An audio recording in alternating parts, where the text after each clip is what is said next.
Number one, put God first. Put God first in everything you do.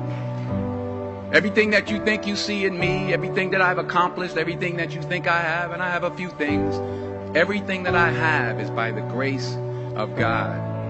Understand that. It's a gift.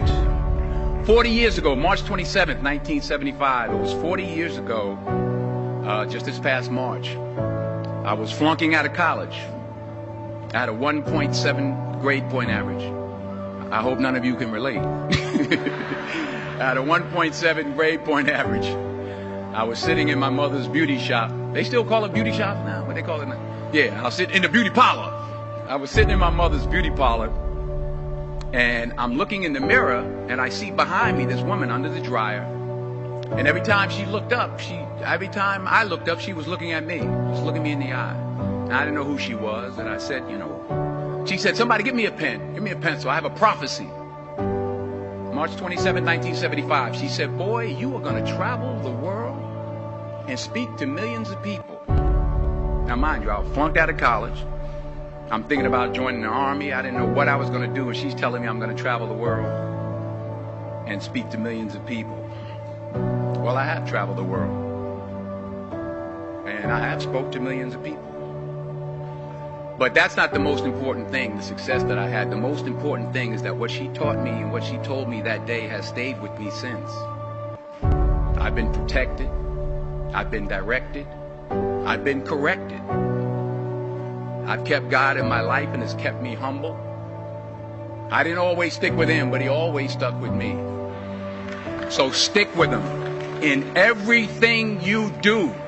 If you think you want to do what you think I've done, then do what I've done and stick with God. Number two, fail big. That's right. Fail big. Today's the beginning of the rest of your life, and it can be very frightening. It's a new world out there. It's a mean world out there, and you only live once. So do what you feel passionate about. Take chances professionally. Don't be afraid to fail. There's an old IQ test, was 9 dots, and you had to draw 5 lines with a pencil within these 9 dots without lifting the pencil. The only way to do it was to go outside the box. So don't be afraid to go outside the box. Don't be afraid to think outside the box. Don't be afraid to fail big, to dream big. But remember, dreams without goals are just dreams, and they ultimately fuel disappointment. So have dreams, but have goals. Life goals, yearly goals, monthly goals, daily goals. I try to give myself a goal every day. Sometimes it's just to not curse somebody out. Simple goals, but have goals. And understand that to achieve these goals, you must apply discipline and consistency. In order to achieve your goals, you must apply discipline, which you've already done, and consistency every day, not just on Tuesday and miss a few days. You have to work at it every day. You have to plan every day. You've heard the saying, we don't plan to fail, we fail to plan. Hard work works. Working really hard is what successful people do. And in this text, tweet, twerk world that you've grown up in, remember, just because you're doing a lot more doesn't mean you're getting a lot more done. Remember that. Just because you're doing a lot more doesn't mean you're getting a lot more done.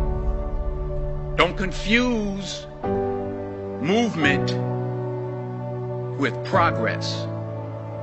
My mother told me, she said, yeah, because you can run in place all the time and never get anywhere. So continue to strive, continue to have goals, continue to progress. Number 3, you'll never see a U-Haul behind a hearse. I'll say it again. You'll never see a U-Haul behind a hearse. I don't care how much money you make, you can't take it with you. And it's not how much you have. It's what you do with what you have. We all have different talents. Some of you will be doctors, some lawyers, some scientists, some educators, some nurses, some teachers. Yeah, okay. Some preachers. The most selfish thing you can do in this world is help someone else. Why is it selfish? Because the gratification, the goodness that comes to you, the good feeling that I get from helping others, nothing's better than that. Not jewelry, not big house I have, not the cars, but it's the joy. That's where the joy is, in helping others. That's where the success is. Finally, I pray that you put your slippers way under the bed tonight, so that when you wake up in the morning, you have to get on your knees to reach them. And while you're down there, say thank you for grace. Thank you for mercy. Thank you for understanding. Thank you for wisdom. Thank you for parents. Thank you for love. Thank you for kindness. Thank you for humility. Thank you for peace. Thank you for prosperity. Say thank you in advance for what's already yours.